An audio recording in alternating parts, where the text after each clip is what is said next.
சிவாய திருச்சிற்றம்பலம். நமது சிவ சிவ அன்பே சிவம் சேனலில் பயணம் செய்யும் அனைத்து அதிகாருக்கும் இணைய வணக்கம். இன்றைய சிறப்பு விருந்தினராக வந்திருக்கும் சாந்தா தேவி மரமே வருக வருக என்று வரவேற்கிறேன். மேடம் டாபிக் சொல்லி ஸ்டார்ட் பண்ணிக்கோங்க. சிவாய நம.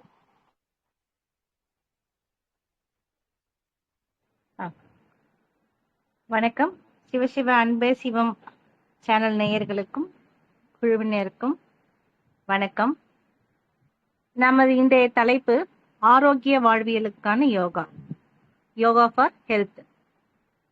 இது போன மாதம் வந்ததோட தொடர்ச்சியாக தான் இந்த மாதம்.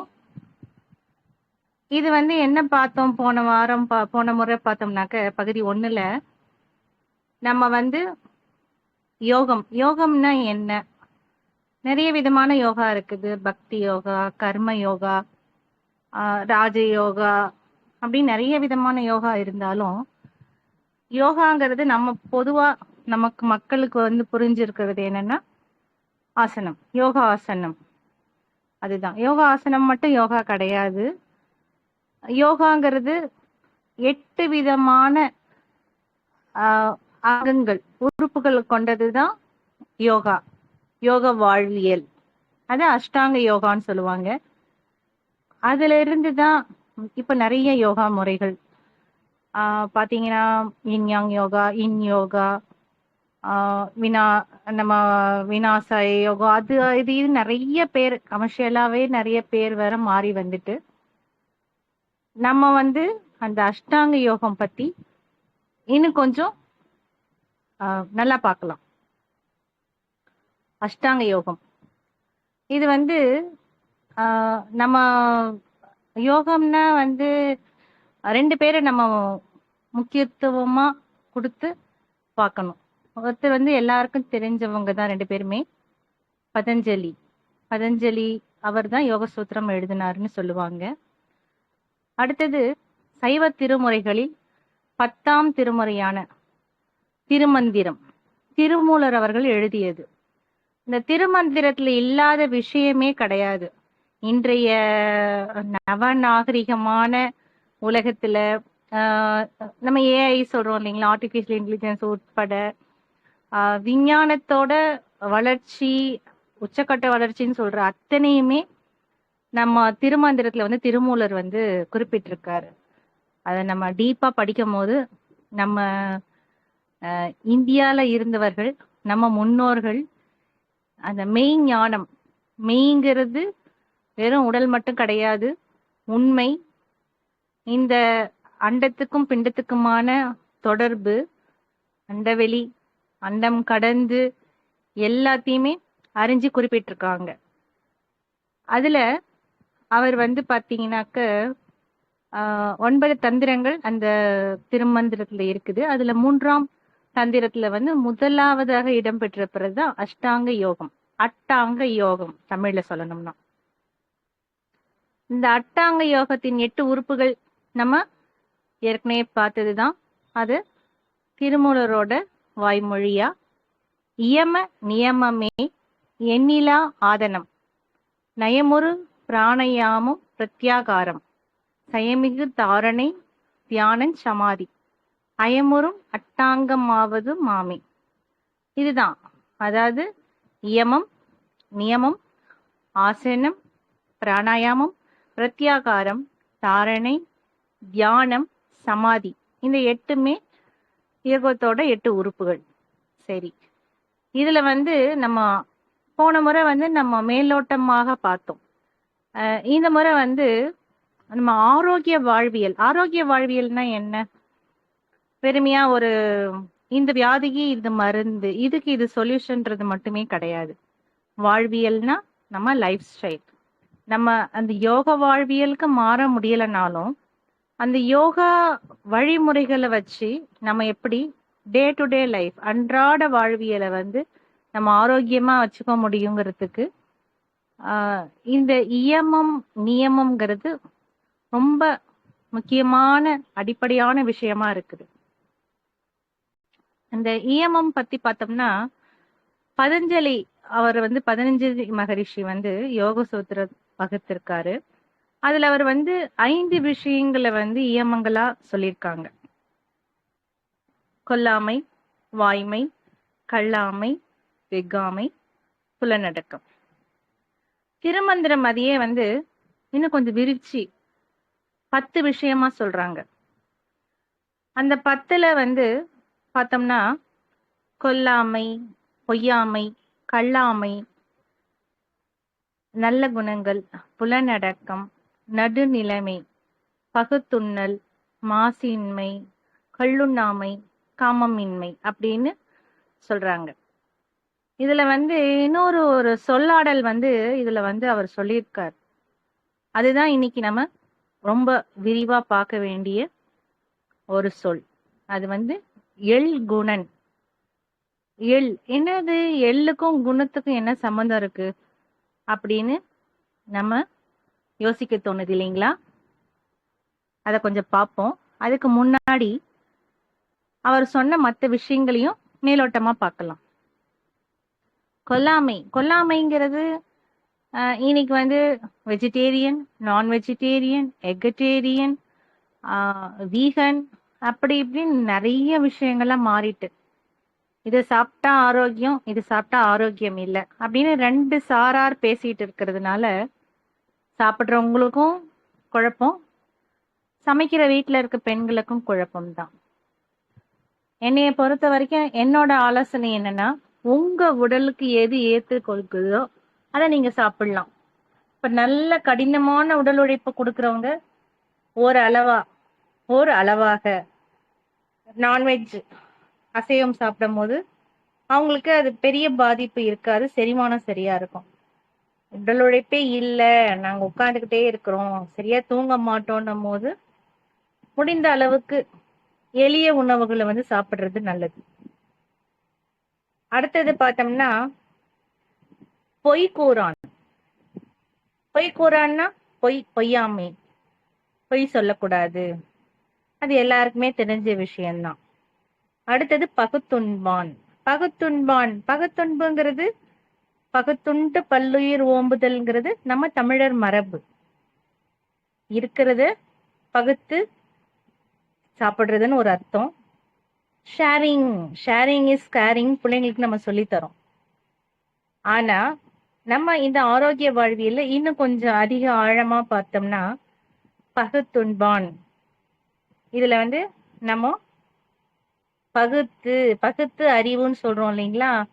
நம்ம சாப்பிடுற சாப்பாடு நம்ம உடம்புக்கு சேருமா சேராதா, இது தேவையா தேவையில்லையா, இதை இந்த பக்குவத்துல சாப்பிடணுமா இல்ல பச்சையா சாப்பிடலாமா, பச்சையா சாப்பிட்டா செரிமானம் ஆகுமா ஆகாதா, இது நான் வசிக்கும் பகுதியில் விளைந்த உணவு பொருளா, அதே தட்பவெப்ப சூழ்நிலை அதுல விளைந்ததா, இல்ல எனக்கு முற்றிலும் வேறுபட்ட ஒரு இடத்துல சீதோஷ்ண நிலையிலிருந்து விளைஞ்சு வந்ததா. இப்ப எல்லாருக்குமே ஆஸ்திரேலியன் ஆரஞ்சு, யுஎஸ்ஏ ஆப்பிள், அந்த பழம் இந்த பழம் அது இதுன்னு அது மட்டும்தான் சாப்பிடுற மாதிரி ஒரு என்ன சொல்றது வியாபாரம் பெருகிட்டு, அது வியாபாரமா இருக்கட்டும். ஆனா நம்ம ஆரோக்கியத்துக்கு தேவையானது இப்ப சொல்லலாம். அந்த பழங்கள்ல ஆரோக்கியம் இல்லையா, நம்ம இல்லைன்னு சொல்லல.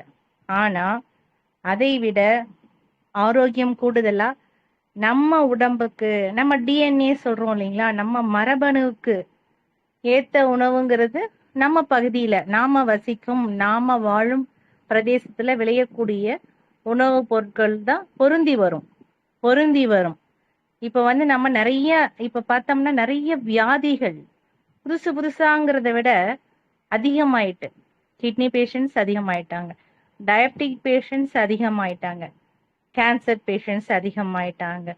இது எல்லாமே முன்னாடி காலத்துல இல்லையா? இருந்தது, ஓரளவு இருந்தது. ஏன் இவ்வளோ பெருகிட்டு? இதுக்கு அடிப்படை ஒரு காரணம் வருது, நம்மளோட லைஃப் ஸ்டைல் சேஞ்ச், வாழ்வியல் மாற்றம். இப்போ பணம் ஒரு முக்கிய பெரிய விஷயமா இல்லை. ஓரளவுக்கு எல்லார்கிட்டயுமே பணம் இருக்குது. நம்ம ஒரு சாதாரண கடைக்கு போனா கூட 500 ரூபாய் தான் பெரும்பாலும் கொடுத்து வாங்குற மாதிரி ஒரு சூழ்நிலை ஆயிட்டு. 500 ரூபாங்கிறது சாதாரணமான ஒரு பணமா இருக்குது. அதனால என்ன ஆகுது, அந்த வாங்கும் திறம் அதிகமாகும் போது தேவையற்றதையும் வாங்குறோம், பயன்படுத்துறோம், உண்கிறோம். அதனால நமக்கு நம்ம உடல் உறுப்புகள் வந்து மேலோட்டமா இருக்கிற கை நல்லா இருக்கு, இத வாங்கி சாப்பிட்டா என்னோட மேனி மினுமினுப்பா இருக்கும், பளபளப்பா இருக்கும், நான் கலர் இம்ப்ரூவ் ஆகும், இந்த ஜூஸ் குடிச்சா எனக்கு இப்படி இருக்கும் அப்படி இருக்கும்ன்றது தான் பார்க்கிறோமே தவிர, அந்த உணவு மேல் பூச்சா மட்டும் இருந்தா போராது. நம்ம உள்ளுக்கும் சென்றாதான் நம்ம வயிற்றுல ஜீரணமாயி நம்ம ரத்தத்துல கலக்கிற உணவு மட்டும்தான் சத்தா மாறி நமக்கு ஒரு எனர்ஜியை கொடுக்கும். எனர்ஜிங்கிறது என்ன, நம்ம ஆற்றல், உயிர் ஆற்றலை மேம்படுத்தணும். உயிரோட இருக்கணும்னா நல்லா சாப்பிடணும். சரி, இப்ப வந்து பார்த்தோம்னாக்க நோய்வாய்ப்பட்டவங்களை வந்து போய் பார்க்கும் போது நம்ம பொதுவா எல்லாருமே ஒரு கட்டத்துல எல்லாருமே ஹார்லிக்ஸ் வாங்கிட்டு போயிட்டு இருந்தாங்க. பிராண்ட் நேம் சொல்றேன்னு தப்பா எடுத்துக்காதீங்க, இன்னும் பொதுவா எல்லாருக்குமே தெரிஞ்சது. அப்புறம் பார்த்தோம்னா பழங்கள், ஆப்பிள், மாதுளை, மாதுளையும் அந்த ரெட் மாதுளை, சீட்லெஸ் சீட்லெஸ் கிரேப்ஸ், வாழைப்பழம். வாழைப்பழம் வந்து நம்ம நாட்டுப்பழம், பூவன் பழம், கற்பூரைன்னு நிறைய வகையான வாழைப்பழங்கள் இருந்தாலும் அதை பெருசா யாரும் வாங்குறது கிடையாது. எல்லாருமே வாங்குறது செவ்வாழை. அப்புறம் வந்து அந்த மோரிஸ், மோரிஸ் இப்போ ஓரளவுக்கு தடையாயிடுச்சு நம்ம தமிழ்நாட்டுல. அந்த மாதிரி பழங்கள் இது மட்டுமே ஆரோக்கியத்துக்கான பழங்களா வரையறைப்படுத்திட்டாங்க, வகைப்படுத்தியாச்சு. ஆனா அது கிடையாது. சாத்துக்குடி, நம்மளோட கமலா ஆரஞ்சு, நம்மளோட கொய்யாப்பழம், நவாப்பழம். நவாப்பழம் கூட இப்ப பாத்தீங்கன்னா வெளிநாட்டுல இருந்து வருது, சைஸ் பெருசா இருக்குது, சதைப்பற்று அதிகமா இருக்குது. நம்மளோட நாட்டு நவாப்பழத்துல பாத்தீங்கன்னா சதைப்பற்று வந்து ரொம்ப அதிகமா இருக்காது. நம்ம அதை சுவைச்சு சாப்பிடும் போது எப்படின்னாலும் அந்த கொட்டைகள் வந்து கடிப்பட்டிருக்கும், அதோட துவர்ப்பு சுவை அந்த பழங்களோட சேர்ந்து நம்ம உடம்புல சேர்ந்துகிட்டு இருந்தது. ஆனா இன்னைக்கு வந்து அந்த நவாப்பழத்தை தனியா எடுத்துக்கிறாங்க, கொட்டையை தனியா எடுத்துடுறாங்க. அந்த கொட்டையவே மருந்தாக்கி அது ஒரு அதிகமான விலைக்கு உணவுப் பொருளா, மருந்து பொருளா கொடுக்கறாங்க. இது வியாபார தந்திரம். இது எல்லாமே நம்ம பகுத்து ஆராய்ந்து உண்ணும் போது நமக்கு உணவே மருந்து. உணவே மருந்து கூட கிடையாது, உணவு தான் நம்மள உடலை வளர்க்குது, உயிரை வளர்க்குது.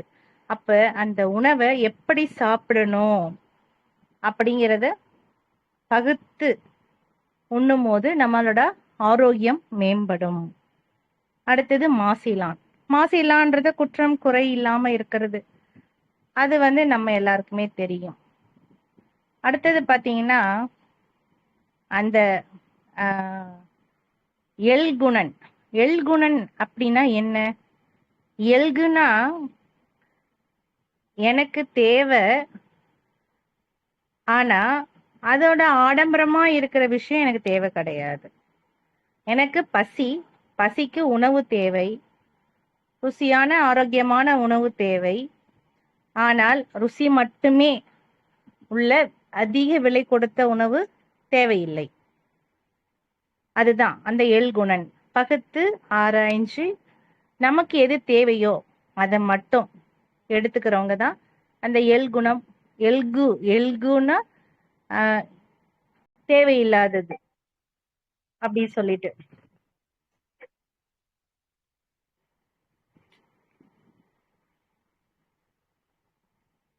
பெரிதும் ஆவலோட சாப்பிட முடியாது. சாப்பிட்டோம்னா என்ன ஆகும், அவசர அவசரமா சொல்லுவாங்க இல்லையா, ஏன் ஆத்திரமா சாப்பிடுற, நிதானமா சாப்பிடு. அள்ளி தீங்கும் போது என்ன ஆகும், நமக்கு தொண்டையில சிக்கும், சாப்பிட முடியாது, வாயு உற்பத்தி ஆகும். நீங்க வேணா பாத்தீங்கன்னா இந்த சில பேர் வந்து சினிமால காமெடிக்காக காமிப்பாங்க, சில பேர் நிஜத்துலயுமே வந்து வேக வேகமா ஏதோ அந்த நம்ம முன்னாடிலாம் கரி என்ஜின் உள்ள இதுக்கு வந்து கறி அள்ளி கொட்டுவாங்க பாருங்க, கறி அள்ளி கொட்டுட்டே இருந்தாதான் என்ஜின் வேகமா ஓடும், அது நெருப்பு தணல் குறைஞ்சிருச்சுன்னா ஸ்லோ ஆயிடுங்கிற மாதிரி சாப்பாட்டை அள்ளி அள்ளி போட்டு முழுங்குவாங்க. அந்த மாதிரி சாப்பிடும்போது என்ன ஆகும்? சாப்பாடு சரியான முறையில செரிமானமே ஆகாது. ஒரு உணவு ஜீரணம் ஆறது பற்களால கடித்து நல்லா மென்னு கூழ்மமா ஆகணும்.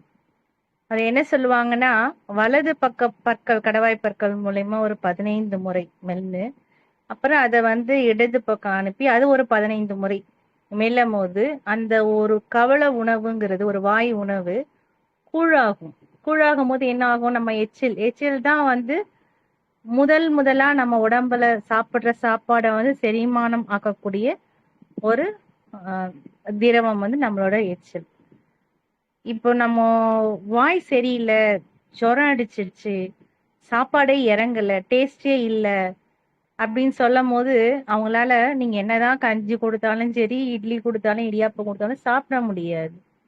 ஏன்னா அவங்களுக்கு எச்சில் சுரப்புறது கம்மியா இருக்கும். அந்த நேரத்துல ஒரு மாதிரி ட்ரை மவுத்து, வாய் உலர்ந்து போய் எச்சில் இல்லாததுனால உமிழ்நீர் சுரக்காததுனால சுவையை சரியான முறையில ஏற்க முடியாது. அதனால அவங்களால சாப்பிட முடியாது.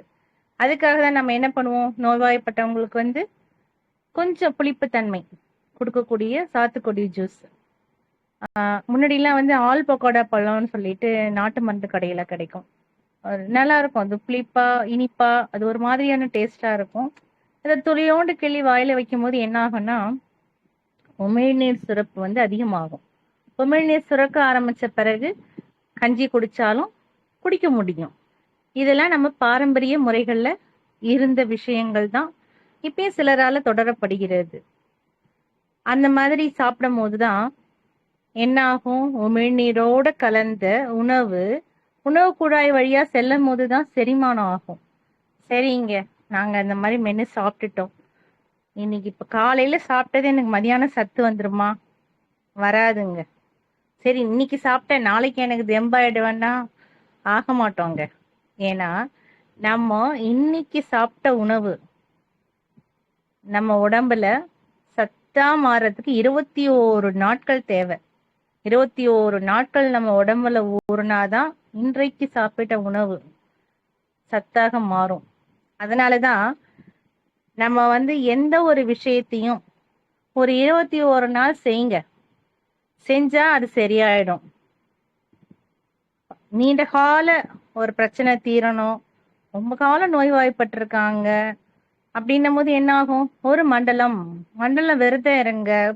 சாமிக்கு சொல்றோம் இல்லைங்களா, மாலை அணிஞ்சு ஒரு மண்டலம் விரதம் இருங்க, சரியாயிடும். உங்க வேண்டுதல் நிவர்த்தி ஆயிடும். ஒரு மண்டலம் தொடர்ந்து செய்யுங்க, இது சரியாயிடும் அப்படின்றது. அந்த ஒரு மண்டலம்ங்கிறது 21 நாட்கள், 42 நாட்கள் அந்த மாதிரி. அப்ப நமக்கு தேவையான உணவு எது அப்படின்னு பகுத்து ஆராய்ந்து ரொம்ப ஆவலாதியோட அள்ளி அள்ளி சாப்பிடாம நிதானமா மென்னு சாப்பிடும் போதுதான் நம்மளோட சாப்பிடுற சாப்பாடு நமக்கு ஜீரணமாகும். ஜீரணமானாதான் உணவு நம்ம உடம்ப வளர்க்கும், உயிர் வளர்க்கும். அடுத்தது நடுநிலைமை. நடுநிலைமையோட இருக்கிறதுங்கிறது விருப்பு வெறுப்பு இன்மை. விருப்பு வெறுப்பு எதுக்கு? நம்ம பொதுவான விஷயங்களுக்குள்ள நான் போக விரும்பல. நம்ம பேசுறது ஆரோக்கிய வாழ்வியலுக்கு யோகா. அதனால இந்த விருப்பு வெறுப்புங்கிறது எப்படிலாம் இருக்கணும் நமக்கு? இப்போ நம்ம ஒரு சந்தோஷமா இருக்கும் போது சாப்பிடுற உணவு நிச்சயமா சுவையாதான் இருக்கும். அதே மாதிரி சமைக்கிறவங்களும் ஒரு சந்தோஷமான மனநிலையில, ஆரோக்கியமான மனநிலையில செய்யும் போது அந்த உணவோட சுவை தரம் கூடுதலா இருக்கும். அதே இப்போ வீட்டுல சண்டை வந்துட்டு ஏதோ வேண்டாம் வெறுப்புக்கு செஞ்சு போடணும் அப்படின்னு செய்யும் போது அந்த சாப்பாடு நிச்சயமாக சுவைக்காது. அதே மாதிரி எனக்கு கோவமா இருக்கேன், வேற வழி இல்லை, சாப்பிட்டு தொலைக்கணும் அப்படின்னு சொல்லிட்டு சாப்பிடும் போது நிச்சயமாக நீங்க சாப்பிட்ட சாப்பாடு செரிமானம் ஆகாது. ஒண்ணு வயிறு பிரச்சனை வரும், இல்லைன்னாக்க வாந்தி வரும். கண்டிப்பா அந்த மாதிரி நடக்கும். இது நீங்களே நிறைய பேர் உணர்ந்திருப்பீங்க. அப்போ அந்த நடுநிலைமைங்கிறது நம்ம சமைக்கிற உணவு, உண்ணும் உணவு ரெண்டுத்துலயுமே நம்மளோட வாழ்க்கை தரம் மாறத்துக்கு ஒரு அடிப்படை விஷயமா இருக்கு. அடுத்தது பார்த்தோம்னா புலனடக்கம். புலனடக்கம். புலன்கிறது என்ன? 5 புலன்கள் இல்லையா? இப்போ இந்த 5 புலன்கள் வந்து நம்ம வாழ்க்கையில வந்து மிகப்பெரிய அளவு வந்து நம்மளோட எனர்ஜி, உயிர் ஆற்றலை வந்து சேமிக்கிறதுக்கும் வளர்த்து கொள்ளவும் இழக்கவும் செய்யக்கூடிய இந்த மிகப்பெரிய விஷயங்கள் வந்து இந்த ஐம்புலன்கள். இந்த ஐம்புலன்கள் என்ன? மெய், வாய், கண், மூக்கு, செவி, காது இல்லையா? சரி, இப்ப இந்த 5 விஷயங்களை வந்து நம்ம இயமம்க்கு வந்து ரொம்ப அதிகமா தெரிஞ்சுக்க வேண்டிய விஷயங்களா இருக்கு. இந்த புலனடக்கம்ங்கிறது நம்ம இப்ப கண்கள் வந்து பாத்தீங்கன்னா கடவுள் வந்து சுவாமி வீதி உலா வரும்போது என்ன சொல்லுவாங்க? நயன தீட்சை. கடவுளையே நம்மளை தேடி வந்து நமக்கு அவர் கண்களால, கடவுளுக்கு உயிர் இருக்கா சிலைக்கு உயிர் இருக்கான்ற தகவலுக்குள்ள நான் போக விரும்பல. அந்த பார்க்கும் போது நமக்கு ஒரு மனசுக்குள்ளார ஒரு சந்தோஷம். சாமி நம்மளை பார்க்க வரார். நம்ம கோயிலுக்குள்ளார கூட்டத்துல போய் பார்க்க முடியலனாலும் அவர் வீதி உலா வந்து நம்மளை பார்க்கறாரு அப்படிங்கிற ஒரு சந்தோஷம், ஒரு ஆற்றல் நமக்கு கிடைக்குது. நிறைய பேர் விரதம் இருந்து தேர் இழுக்கிறது, இதெல்லாமே இதற்காக தான். அப்ப இந்த கண்கள் வந்து ஒரு ஒரு உயிரினத்தோட ஜீவனை வந்து காட்டக்கூடியது. சொல்லுவாங்க இல்லையா, பா அந்த கண்கள் என்ன பவர்ப்பா, இந்த கண்ணை பார்த்தாலே போதும் அப்படின்வாங்க. அதே விதமா இன்னொருத்தவங்க என்ன சொல்லுவாங்கன்னா, ஐயோ என்ன கண்ணுடா, பார்த்தாங்க அவ்வளவுதான் இது இப்படி ஆயிட்டு அப்படின்னு. அப்போ அந்த கண்கள் வந்து ரொம்ப பவர்ஃபுல்லான ஒரு விஷயங்கிறது நமக்கு புரியுது இல்லைங்களா? இப்ப வந்து பார்த்தோம்னா அந்த கண்கள் மூலயமா நம்ம உயிராற்றல் வந்து வெளியேறும். அது நம்ம எப்படி உணரலாம்னு சொன்னா, சில நேரங்கள்ல வந்து நீங்க தொடர்ந்து பயணப்பட்டுக்கிட்டு இருக்கீங்க, வேலை பார்த்துக்கிட்டே இருக்கீங்க. இப்ப நம்ம எல்லாருமே வந்து மோஸ்ட்லி கம்ப்யூட்டரைஸ்ட் ஆயிடுச்சு. எல்லாமே கம்ப்யூட்டர், தொடுதிரை, மொபைல் அப்படிதான் இருக்கிறோம். இப்பயே நம்ம இந்த நிகழ்ச்சியும் அப்படித்தான் நடத்திக்கிட்டு இருக்கோம். அப்ப நம்ம கண் வந்து தொடர்ந்து அந்த திரை வெளிச்சத்தோட வந்து தொடர்பு இருந்துகிட்டே இருக்கும். அப்ப நமக்கு நேரடியா தெரியுது கண்ணுல வந்து பவர் குறைஞ்சிருச்சு, கண்ணாடி போடணும், கண்கள்ல பிரச்சனை இருக்குது, ட்ரை ஐஸ் ஆயிடுச்சு, கண்கள்ல வந்து கண்ணீர் சுரப்பி வேலையே செய்ய மாட்டேங்குது. இதெல்லாம் மேம்போக்கான நம்ம எல்லாருக்குமே தெரிஞ்ச விஷயம். இது மூலயமா நமக்கு எப்படி உயிர் ஆற்றல் இழக்குதுன்னா, நீங்க பாத்தீங்கன்னா கண்ணை வந்து திறந்து இருக்கும் போது சில நேரங்கள்ல வந்து ஒரு சின்ன சின்ன கற்கற்பா ஒரு புழு நெளியிற மாதிரி, ஒரு டாட்டா கண்ணுக்கு முன்னாடி போகிற மாதிரி தோணும். அது என்னன்னா நம்ம உயிராற்றல் விரயமாயிக்கிட்டு இருக்கு. அதுதான். இப்ப இந்த உயிர் ஆற்றல் வந்து கண்கள் மூலயமா விரயமாறத நம்ம எப்படி வந்து மீட்டெடுக்கலாம்? அதற்கு சில பயிற்சிகள் இருக்குது. அது வந்து முக்கியமான பயிற்சிங்கிறது கண்களை வந்து குளிர்ச்சி ஆக்கணும். கண்களை குளிர்ச்சி ஆக்குறதுன்னா ஐஸ் கியூப் எடுத்து வச்சுக்கலாமா? அப்படி இல்லைங்க.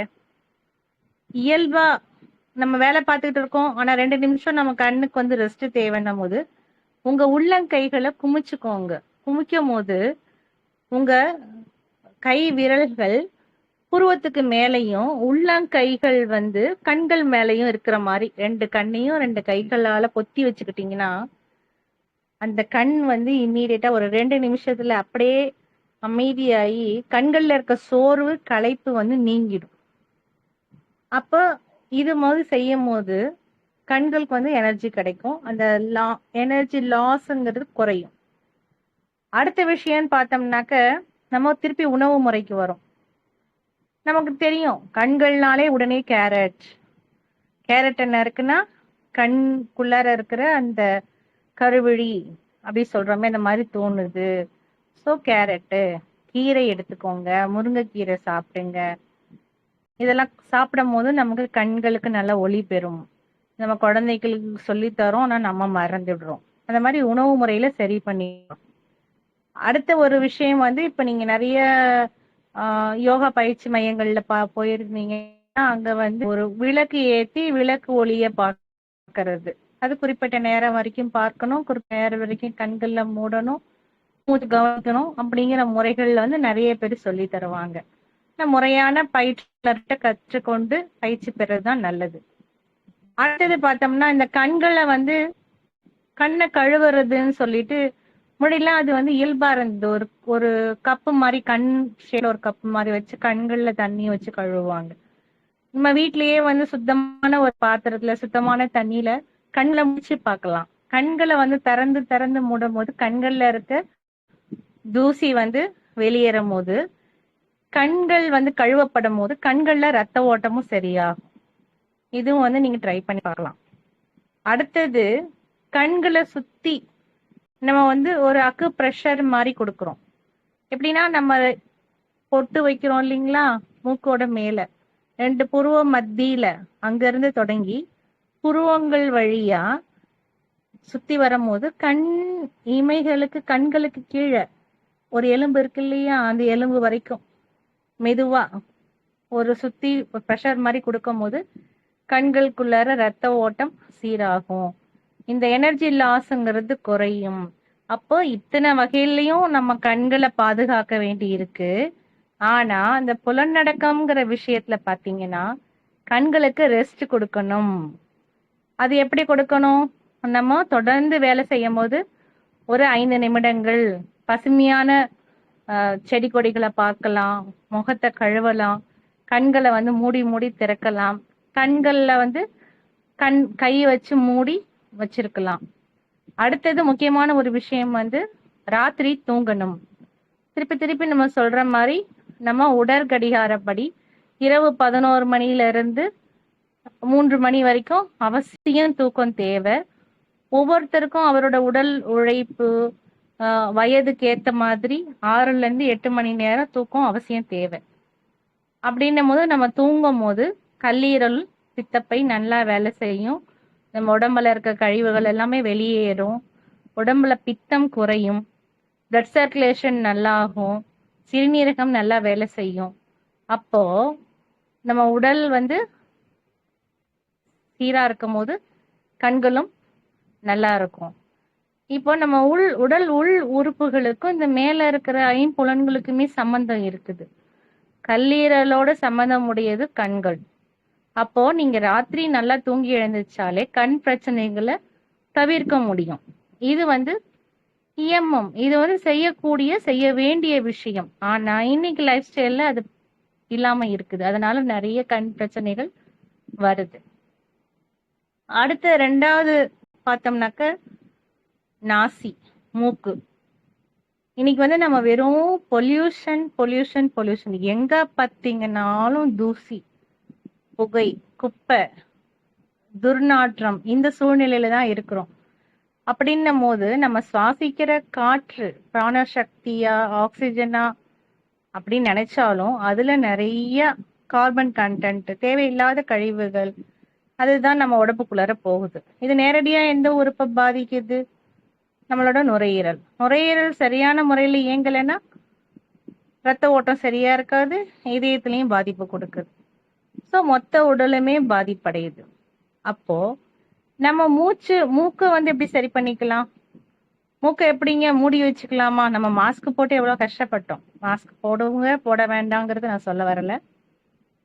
நம்ம மூச்சு பயிற்சி தொடர்ந்து செய்யும் போது மூக்கு வந்து சரியான முறையில பயன்படுத்தப்படும். ஏன்னா நம்ம காத்து மூக்கு மூலியமா தானே எடுக்கிறோம். சில பேர் வாய் வழியாவும் எடுக்கிறாங்க. அது வந்து நிறைய பிரச்சனைகளை கொடுக்கும். அப்போ முறையா ஒரு பிராணாயாம பயிற்சி கத்துக்கிட்டு நம்ம மூச்சு பயிற்சி செய்யும் போது நமக்கு நுரையீரல் நல்ல முறையில வேலை செய்யும். அடுத்தது மூக்கு வந்து நிறைய பேர் வந்து என்னன்னா சிந்துரோன்னு சொல்லிட்டு கஷ்டப்பட்டு அப்படியே ஒரு மாதிரி இழுத்து சிந்துவாங்க சளி இருக்கும் போது. அப்படி வேண்டாம். அது நிச்சயமா மூக்க தொந்தரவு பண்ணும். மூக்கோட சம்பந்தப்பட்ட ஒரு விஷயம் சளி தொந்தரவு இருக்குது, சைனஸ் இருக்குதுன்னும் போது மூக்குக்கு பக்கத்திலேயே நம்ம ப்ரெஷர் கொடுக்கும் போது மூக்கு வந்து சைனஸ் பிரச்சனை இல்லாம சரியாக முடியும். இப்போ இந்த அக்கு ப்ரெஷரும் முத்திரையும் சேர்த்து பண்றதுதான் நம்ம பிராணாயாமம் செய்யும் போது அக்கு யோகாவா நம்ம உடம்புல செயல்படும். நம்ம அடுத்த வகுப்புல பிராணாயாமம் பத்தி விரிவா பார்க்கலாம். சரி, இப்போ வந்து பாத்தீங்கன்னா அடுத்தது நமக்கு காது. காது வந்து முன்னாடி காலத்துல வந்து காது எல்லாருமே குத்தி இருந்தாங்க, கடுக்கன் போட்டிருந்தாங்க. இப்பயும் நிறைய வயசான தாத்தாக்கள் பார்த்தா போட்டிருப்பாங்க. இப்ப ஸ்டைல்ல வந்து சின்ன பிள்ளைங்களும் போட்டுக்கிறாங்க. அதே மாதிரி பெண்கள் வந்து 16 வகையான அணிகலன்கள் அணிந்திருந்தாங்களாம் காதை சுத்தி. அந்த மாதிரி இருக்கும்போது தண்டட்டி ஒரு பெரிய தோடு போட்டிருப்பாங்க இல்லையா பாட்டிங்கள்லாம், ரொம்ப அழகா இருக்கும் அதெல்லாம். அப்ப வந்து அவங்களுக்கெல்லாம் பெரிய அளவுல வியாதிகள் இருந்ததா இல்லையா அப்படிங்கிறது நமக்கு தெரியல.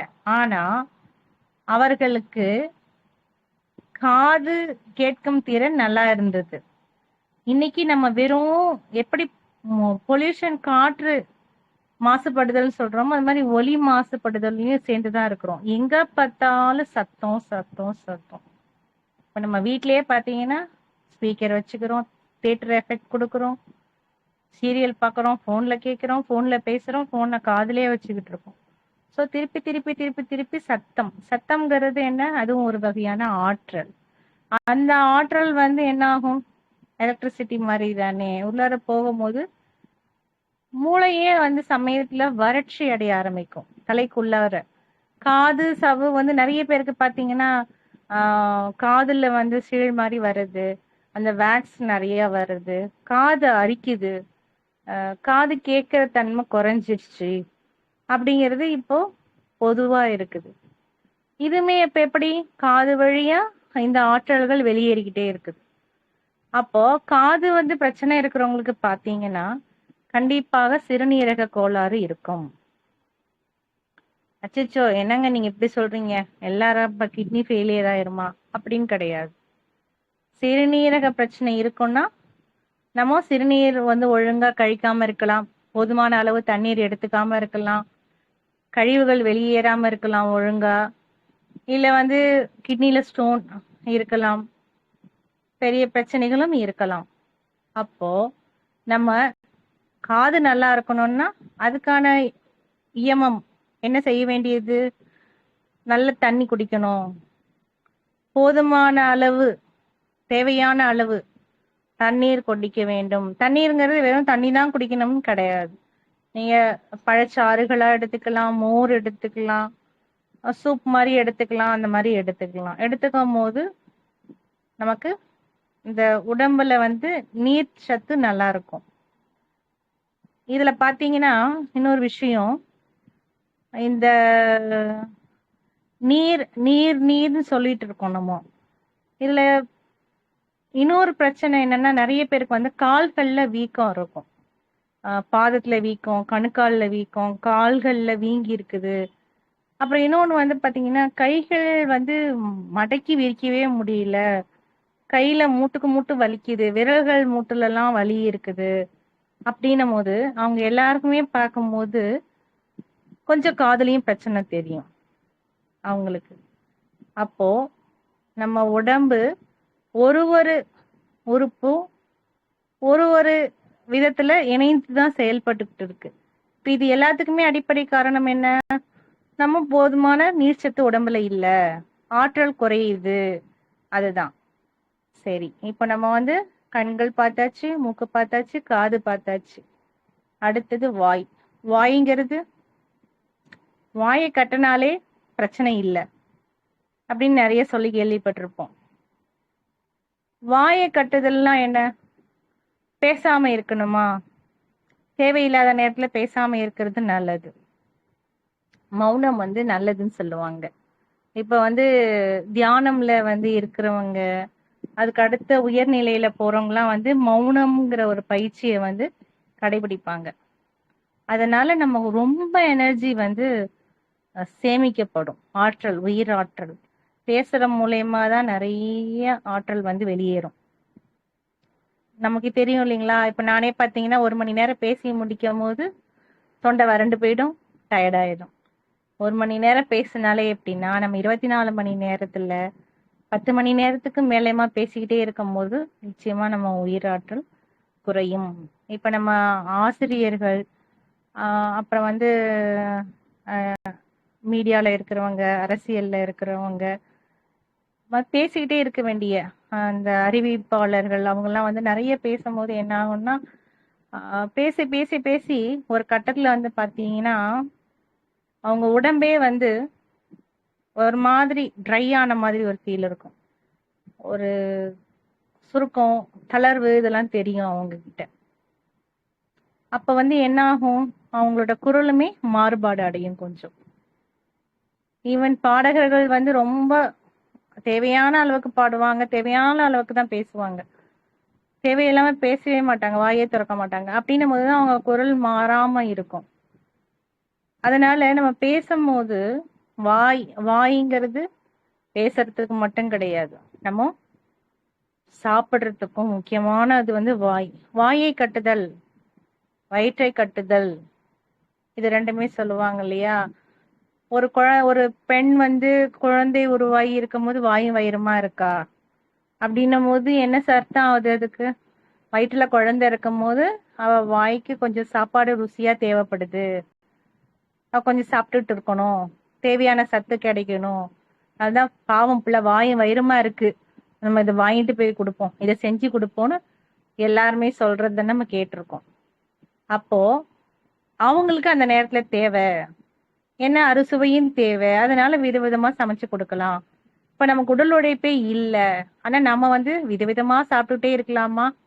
தப்பே கிடையாது, சாப்பிடலாம். ஆனா அளவோட சாப்பிடணும், அளவுக்கு மீறி சாப்பிடக்கூடாது. இப்போ காலம்பரை சாப்பிட்ட சாப்பாடு செரிமானம் ஆகி மதியானம் பசி எடுக்கும் போது சாப்பிட்டுட்டு, மதியானம் சாப்பிட்ட சாப்பாடு செரிமானமாயி பசி எடுத்தா நைட்டு சாப்பிடலாம். அப்படின்னும் போது நம்ம உடம்பு சரியான சிஸ்டம்ல இயங்கிக்கிட்டு இருக்கு. இல்ல நான் வந்து நல்லா சமைச்சிருந்தாங்க, நான் எக்ஸ்ட்ராவா 2 இட்லி சாப்பிட்டுட்டேன், சட்னிக்காக 2 இட்லி சாப்பிட்டேன், இந்த குழம்பு நல்லா இருந்தது, எங்க அம்மாக்காக இதை சாப்பிட்டேன், என் மனைவிக்காக இதை சாப்பிட்டேன், என் குழந்தைக்காக இதை சாப்பிட்டேன், என் ஃப்ரெண்டுக்காக இதை சாப்பிட்டேன், இது டேஸ்ட் நல்லா இருந்தது எக்ஸ்ட்ரா சாப்பிட்டேன் அப்படின்னும் போது நம்ம நிச்சயமா அடுத்த வேலை வந்து பசிச்சா மட்டும் வாயை திறந்து சாப்பிடுங்க, இல்லைன்னா சாப்பிட வேண்டாம். நீரா எடுத்துக்கோங்க, நீர் ஆகாரமா எடுத்துக்கோங்க. ஜூஸோ சூப்போ எளிமையான உணவா எடுத்துக்கலாம், கஞ்சியோ ஏதோ ஒண்ணு. அதுவும் வாய் கட்டுதல், இதுவுமே இயமம். இப்படி இருக்கும்போது நமக்கு என்ன ஆகும், உடல் வந்து தேவையான அளவு சாப்பாடு சாப்பிடும் போதுதான் செரிமானம் ஆகும். தேவைக்கு மீறி சாப்பிட்டா அது கழிவு தான். கழிவு வந்து உடனடியாக கழிவா வெளியேறாம தேங்கும் போது என்ன ஆகும், மலச்சிக்கல் ஆகும். மலச்சிக்கல் தான் பல சிக்கலுக்கும் அடிப்படை. சோ மலச்சிக்கல் ஏற்படாம இருக்கணும்னா நம்ம வாயை கட்டுதலும் அவசியம். வாயை கட்டனா வயிறு கட்டும். இதுக்கு இன்னொரு விஷயம் என்னன்னா, சரியான அளவுல தேவையான அளவு சாப்பிட்டோம்னா வயிறு ஒபிசிட்டி வராது. தொப்பங்கிறது இப்ப காமன் ஆயிட்டு. அதுக்கு ஈக்குவலா வந்து ஜிம்மு, யோகா கிளாஸ், வாக்கிங் போங்க, இதை குடிங்க அதை குடிங்கன்னு யூடியூப்ல நிறைய டாக்டர்ஸ் மாதிரி உருவாயிட்டாங்க. ஆக வாயை கட்டும் போது வயிறை கட்டணும், வாயை கட்டினால் வயிறு கட்டும். இதுதான் வாயை வந்து சரியான முறையில பயன்படுத்தணும். பேசுறதாகட்டும் சாப்பிடுறதாகட்டும் நம்ம சரியான முறையில இயங்கினாதான் நம்ம உடல் வந்து ஆரோக்கியமா இருக்கும். சரி, இப்ப இது 4 விஷயத்த பார்த்துட்டோம். இதுக்கு அடிப்படையான ஒரு விஷயம் என்ன, நம்ம மெய்ங்கிறது உடல் மட்டும் இல்லை இல்லையா, மெய்ங்கிறது உண்மை. இந்த உடல் உண்மையா, மனம் உண்மையா, உயிர் உண்மையா, ஆராய்ச்சிக்குரிய விஷயம் தான் இல்லைங்களா? சரி, இந்த இந்த மெய்ங்கிற உடல் எங்கிருந்து வந்தது? பஞ்சபூதங்கள்ல இருந்து தான் வந்தது. அம்மா அப்பா கிட்டதான் இருந்து வந்ததுன்னு சொல்றவங்களும் இருக்காங்க. அம்மா அப்பாவும் என்ன, அவங்களும் ஒரு உயிர். அந்த உயிர் எங்க இருந்து வந்தது? பஞ்சபூதத்துல இருந்து வந்தது. ஆக மொத்தம் பஞ்சபூதங்களால் ஆன ஒரு கலவைதான் நம்ம. அதுல வந்து சில விஷயங்கள் கூடுனா ஆண், சில விஷயங்கள் கூடுனா பெண், சில விஷயங்கள் ரெண்டும் சேர்ந்து அதிகமான திருநங்கை அப்படின்னு ஆயிடுறாங்க அவங்க. அதனால வந்து என்ன ஆகும், இந்த மெய்ய வந்து நல்ல முறையில பராமரிக்கும் போதுதான் நம்ம வந்து உள்ளம் பெருங்கோயில் ஊனுடம்பு ஆலயம் சொல்றாங்க இல்லையா, நம்ம உடம்பு தான் ஆலயம். இந்த உடம்ப இந்த மெய்ய வந்து பராமரிக்கிறதுக்கு என்னென்ன விஷயங்கள் நம்ம செய்யணும் செய்யக்கூடாது அப்படின்னு இருக்குது இல்லைங்களா? அதுவுமே இஎம்எம் தான். அந்த என்னென்ன செய்யணும் நம்ம உடம்பு ஆரோக்கியமா இருக்கிறதுக்கு, முதல்ல அளவறிஞ்சு உண்ணணும். அதான் பசியறிஞ்சு அளவறிஞ்சு சாப்பிடணும். உடல் உழைப்பு கொடுக்கணும். உடலால உழைக்க முடியலன்னா உடற்பயிற்சி அவசியம் தேவை. உடற்பயிற்சி எப்படி செய்யலாம்? கடினமான உடற்பயிற்சிகள் போய் செய்யலாமா? நான் வந்து என் உடம்ப வந்து நான் இந்த ஒரு வாரத்துல குறைச்சிடணும், அதுக்கு வந்து நான் இந்த பயிற்சிகள் செய்யலாமான்னா நிச்சயமா செய்யக்கூடாது. படிப்படியாக, அதுவுமே அளவு முறைப்படி தான் செய்யணும். நடக்கணுமா நடங்க, வேகமா எடுத்த உடனே நடக்க வேண்டாம். ஒரு 40 நிமிஷம் நடக்கணும்னு ஒரு நீங்க வரையறை வச்சுக்கிட்டீங்கன்னா ஸ்டார்டிங்ல 10 நிமிஷம் நடங்க, ஒன்றும் பிரச்சனை கிடையாது. அதுக்கப்புறம் ஒரு 20 நிமிஷம், அதுக்கப்புறம் 40 நிமிஷம். அதே மாதிரி நான் நடந்த உடனே எனக்கு வேர்வை கொட்டணுமா? வேண்டாம், மெதுவா நடங்க. ஏன்னா நம்ம ரொம்ப நாள் நடக்காம இருக்கோம், முதல்ல இப்பதான் ஆரம்பிக்கிறோம். ஒரு குழந்தை பிறந்த உடனே எழுந்துச்சு நடக்கிறது இல்லை இல்லையா?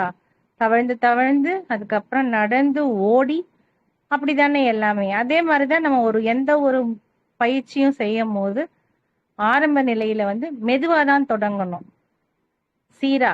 அதாவது ஸ்லோ அண்ட் ஸ்டடின்னு சொல்லுவாங்க இல்லையா? மெதுவா ஆரம்பிச்சு தொடர்ந்து செய்யணும். அதுக்கேத்த மாதிரி நம்ம எந்த பயிற்சியும் செய்யணும். அடுத்தது பாத்தீங்கன்னா நம்ம வந்து இப்ப நிறைய மேற்பூச்சு பூசுறோம், நிறைய விதமான கிரீமு, அது இது. அழகுங்கிறது வந்து ஒரு தவிர்க்க முடியாத ஒரு விஷயம் ஆயிட்டு. அழகுங்கிறது அகத்தின் அழகு முகத்தில் தெரியுங்கிற காலம் போயிட்டு பொய்யான ஒரு அழகுக்கு முக்கியத்துவம் கொடுக்க ஆரம்பிச்சிட்டோம். அப்ப நிறைய அந்த மாதிரியான அழகு சாதனங்கள் பயன்படுத்தும் போது நம்ம உடம்பு வந்து என்ன ஆகும்? தோல்ல வந்து அது ஒரு தோலுங்கிறது ஒரு மென்மையான ஒரு பிசிக்கலால் ஆனதுதான், அது வந்து பாதிக்கப்படும். அப்போ நீங்க அது சீரா வச்சுக்கிறதுக்கு நல்ல தேவையான அளவு நீர் குடிக்கிறது. நீங்க அந்த கிரீம்லாம் போட்டாக்க அது முழுமையா போற மாதிரி கிளீன் பண்ணணும். நீங்க சோப்பு போட்டு கழுவினாலும் சரி, ஸ்நானப்பொடி போட்டு கழுவினாலும் சரி. அதுக்கு மேல நம்ம இயல்பா நம்ம சருமத்தை பளபளப்பா வச்சுக்க உதவக்கூடிய ஒரு பொருள் வந்து நமக்கு தேங்காய் எண்ணெய். தேங்காய் எண்ணெயை வந்து தேய்க்கும் போது மேனி வந்து நல்லாவே இருக்கும், பளபளன்னு இருக்கும். நீங்க போட்டிருக்க கிரீம் எல்லாம் கிளீன் ஆகிறதுக்கும் தேங்காய் எண்ணெய் உதவும். இப்ப மாய்ஸ்சரைசர்ன்னு சொல்றாங்க இல்லையா? நம்ம உடம்போட ஈரப்பதத்தை காக்கணும். இப்ப வந்து பாத்தீங்கன்னா வெயில்ல நிறைய பேர் வெயிலே அதிகமா இருக்கு. வெயில தான் எல்லாரும் போக வேண்டியதா இருக்குது, வேலை பார்க்க வேண்டியதா இருக்குது. இன்னும் வந்து வெயிலே வேலை பார்க்கறவங்களோட இதெல்லாம் பாத்தீங்கன்னா ரொம்ப கஷ்டமா இருக்கும். அவங்களுக்கு தண்ணீரும் குடிக்க முடியாது போதுமான அளவுக்கு. போதுமான தண்ணி குடிச்சாலும் கழிப்பறைகள் நிறைய வந்து பயன்படுத்த முடியாத நிலையில தான் இருக்குது. அப்போ அவங்க உடம்பு என்ன ஆகும்? இந்த நீர் வந்து ஒரு பேலன்ஸ் இல்லாம, வாட்டர் எலிமெண்ட் சொல்றோம் இல்லையா? இந்த நீர் மூலகம் வந்து நம்ம உடம்புல பேலன்ஸ் இல்லாம இருக்கும், அதனால நிறைய பிரச்சனைகள் வரும். அப்போ அவங்க வந்து என்ன பண்ணணும்? நம்ம குளிக்கும் போது ஒரு 2-3 சொட்டு தேங்காய் எண்ணெய நீங்க குளிக்கிற தண்ணியில கலந்து குளிச்சீங்கன்னா அது ஒரு நேச்சுரல் மாய்ஸ்சரைசரா இருக்கும். எந்த ஒரு பிசுபிசுப்போ வழுவழுப்போ இருக்க போறது கிடையாது. உங்க மேனியை வந்து பளபளப்பாவே வச்சுக்கும். மேனியில இருக்க இயற்கையான எண்ணெய் பசி ஈரப்பதத்தை வந்து முழுசா எடுத்துடக்கூடாது. இப்ப பனிகாலத்துல ரொம்ப வறட்சி ஆயிடும், வெயில் காலத்துல எண்ணெய் வழியும். ஆனா இந்த தேங்காய் எண்ணெய் 2 சொட்டு கலந்து குளிச்சுட்டு வரும்போது நம்ம உடம்பு அது அதனோட இயல்பு படி இருக்க உதவி செய்யும். இது வந்து பெரிய அளவுல செலவு கிடையாது, நம்ம ஈஸியா செய்யக்கூடியதுதான்.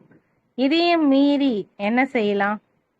நம்ம திருப்பி நம்ம உணவு முறைக்கு வரோம்னா, வெயில் காலம் வந்துடுச்சு, நீராகாரம், பழைய சோறு சாப்பிடுங்க, நீராகாரம் சாப்பிடுங்க.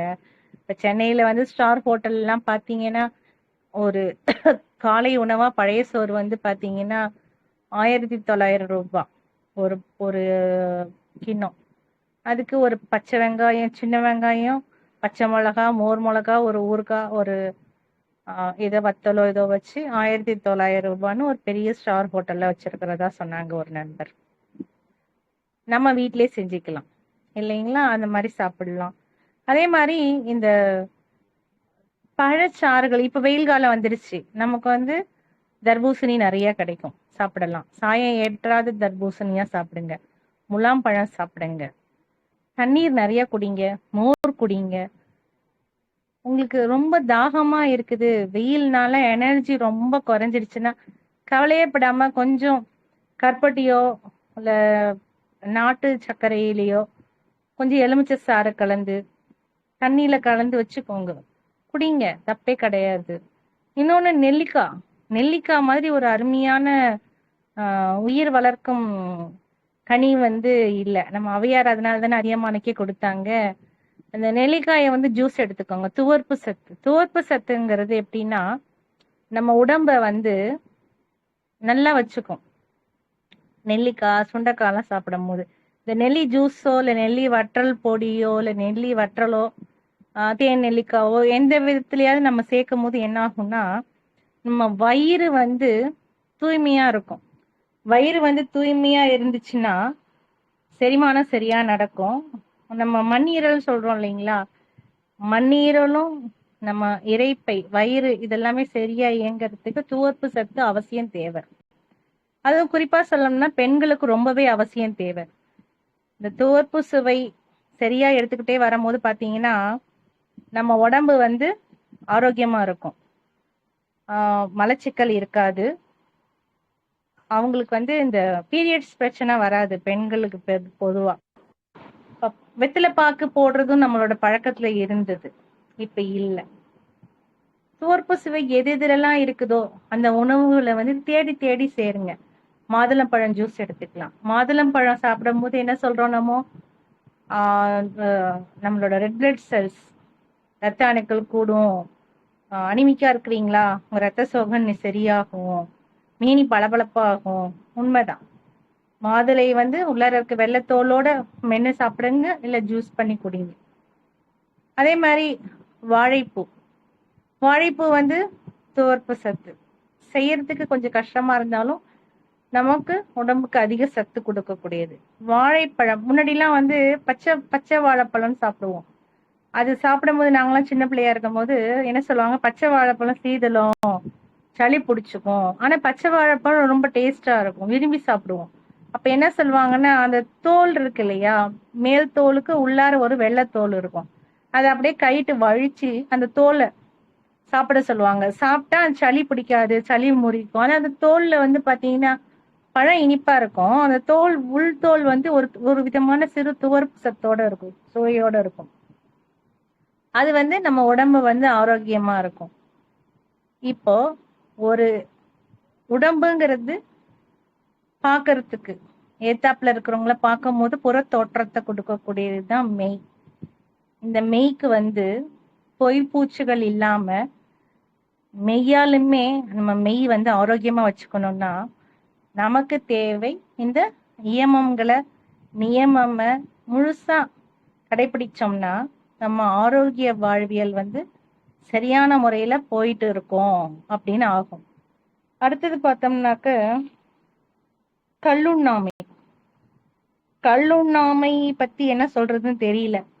இன்னைக்கு சோசியல் ட்ரிங்கிங் அப்படின்றது ஒரு ரொம்ப காமனா ஆயிட்டு. எங்க பார்த்தாலும் இதுல வந்து நாங்க ஆண் பெண் பேதம் கிடையாது. கல்லுங்கிறது பனங்கல்லு மட்டும் கிடையாது, இந்த காலத்துல விதவிதமா சொல்றாங்க. அதெல்லாம் நிச்சயமா ஆரோக்கிய குறைபாடு தான். அது எந்த காரணத்துக்காகவும் எடுத்துக்கிறதுங்கிறது ஏத்துக்க முடியாது. கண்டிப்பா அந்த மாதிரி என்ன சொல்றது, அது ஆல்கஹால் ட்ரிங்க்ஸ் வந்து எடுக்கும் போது உடல் நிச்சயமா பாதிப்படையும். கல்லீரல் முதல்ல பாதிப்படையும். கல்லீரல் ஒருத்தங்களுக்கு பாதிப்படைஞ்சிருச்சுன்னா அவங்க உடம்புல இருக்க மொத்த ஆர்கன்ஸுமே வந்து கெட்டு போக ஆரம்பிச்சிருச்சு. ஒண்ணுமே அந்த செயலை வந்து இழந்துகிட்டே வரும். அதனால முடிந்த அளவுக்கு இந்த தேவையில்லாத விஷயங்களை வந்து தவிர்த்துறது நல்லது ரொம்ப. அடுத்தது நம்ம வந்து பொய் சொல்லக்கூடாது, திருடக்கூடாது, தேவையில்லாத விஷயங்கள் பேசக்கூடாது. இப்படிலாம் நம்ம சொல்லி சொல்லிதான் வளர்த்துருக்காங்க. திருக்குறள் படிச்சிருக்கோம், ஔவையார்ல சொல்லியிருக்காங்க. எல்லாமே நமக்கு தெரியும் தான். ஆனா சில நேரங்கள்ல வந்து அது எல்லாமே நம்ம மீறி வந்துடுற மாதிரி ஆயிட்டு. அப்போ வந்து என்ன ஆகும், ஒரு மனசுக்குள்ளார ஒரு கில்ட்டி கான்சியஸ், ஐயோ நம்ம இது செஞ்சிருக்க கூடாதே, செஞ்சுட்டோமே, இதனால என்ன பாதிப்பாயிடுமோ அப்படிங்கிற அந்த உணர்வு வருது இல்லைங்களா, எண்ணம். அதுவே வந்து நமக்கு ஒரு நல்ல வழிகாட்டலை கொடுத்துரும். இந்த இயமம் நியமம்ங்கிறது வந்து விருப்பு வெறுப்பு எனக்கும் வச்சுக்க கூடாது, மற்றவங்கள்ட்டையும் வச்சுக்க கூடாது. ஸோ எனக்கு தனிப்பட்ட முறையில என்ன, என்னோட உடல், மனம், உயிர், இது மூணும் ஒத்துமையா நல்லபடியா இயங்கினாதான் நான் ஆரோக்கியமா வாழ முடியும். இதே விதமா தான் நம்ம கூட இருக்கிறவங்க, அவங்களோட ஒரு ஆரோக்கியமான ஒரு உறவு இருக்கணும்னா விருப்பு வெறுப்பு குறைச்சிக்கணும்.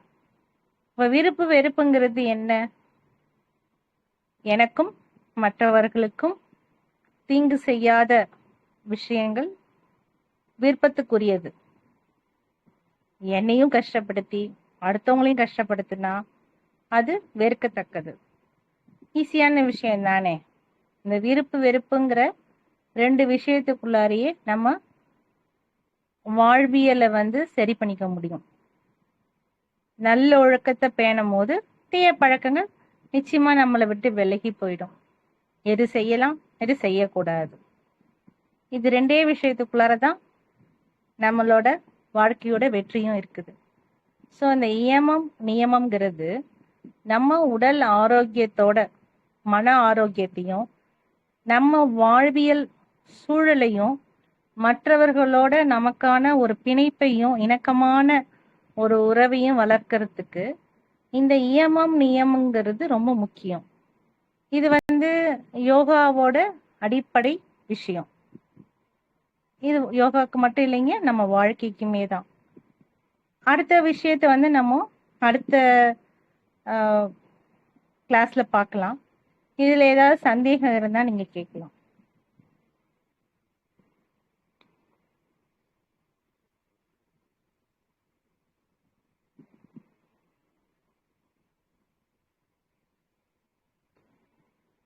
யாருக்கும் எதுவும் சந்தேகம் இருக்குங்களா?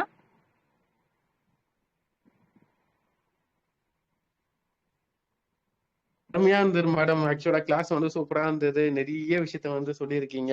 நான் மியூட் புது புது தகவலா நிறைய உண்மையான விஷயத்த வந்து போட்டு உடைச்சிருக்கீங்க. தேங்க்யூ. ரொம்ப ரொம்ப ரொம்ப ரொம்ப நன்றி. டவுட் இருக்கிறவங்க டவுட் கேட்கலாம்.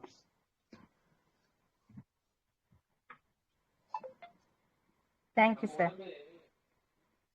இல்ல ஆக்சுவலா அமேசிங்கான கிளாஸ். ஆக்சுவலா நெக்ஸ்ட் டைம் வீடியோல வர ட்ரை பண்ணுங்க. வேற என்ன டவுட்ஸ் இருக்கா? கண்டிப்பா. டவுட் என்ன இருக்கா? டவுட் இருக்கா? கண்டிப்பா. டவுட் யாருக்குன்னா டவுட் இருக்கா? நடராஜன் இல்லைங்களா? உங்களுக்கு என்ன ஹெல்த் இஷ்யூனால கேள்வி கேட்கலாம், அவங்க சொல்லுவாங்க. ஆக்சுவலா நீங்க பேசல டவுட்டே கேட்க முடியாது மேடம். ஆக்சுவலா ஃபர்ஸ்ட் ஆஃப் ஆல் ஏன்னா அந்த அளவுக்கு எல்லாமே பிரிச்சு போட்டு சொல்லியிருக்கீங்க நிறைய விஷயத்த. இல்ல உண்மை அதுதான், உண்மை அதுதான். ஏன்னா வந்து உங்க எக்ஸ்பீரியன்ஸ் வந்து இந்த அளவுக்கு ஷேர் பண்ணிட்டீங்கன்னும் போது வந்து டவுட்ஸ் வந்து கேட்கற அளவுக்கு எதுவுமே இல்லை. ஆக்சுவலா உண்மையிலேயே நிறைய விஷயத்த வந்து ஷேர் பண்ணியிருக்கீங்க. முதல்ல அதுக்கு நான் நன்றி சொல்லிக்கிறேன். அதாவது நிறைய டாபிக் வந்து கவர் பண்ணியிருக்கீங்க. ஆக்சுவலா தேங்க்யூ. நன்றி சொல்லிக்கிறேன். ஃபியூச்சர்ல இதோட இன்னும் டெப்தா இதே டாபிக்லயே வந்து சீசன் 3 போடும்போது இன்னும் நல்லா கிளியரன்ஸா வீடியோல வந்து பண்ணுங்கப்பா. தேங்க்யூ. முடிச்சுக்கலாம். வேற என்ன டவுட்ஸ்னா டவுட்ஸ் கேட்கலாம். 2 நிமிஷம் டைம் கொடுக்குறேன். டவுட்ஸ்னா டவுட்ஸ் கேட்கலாம்.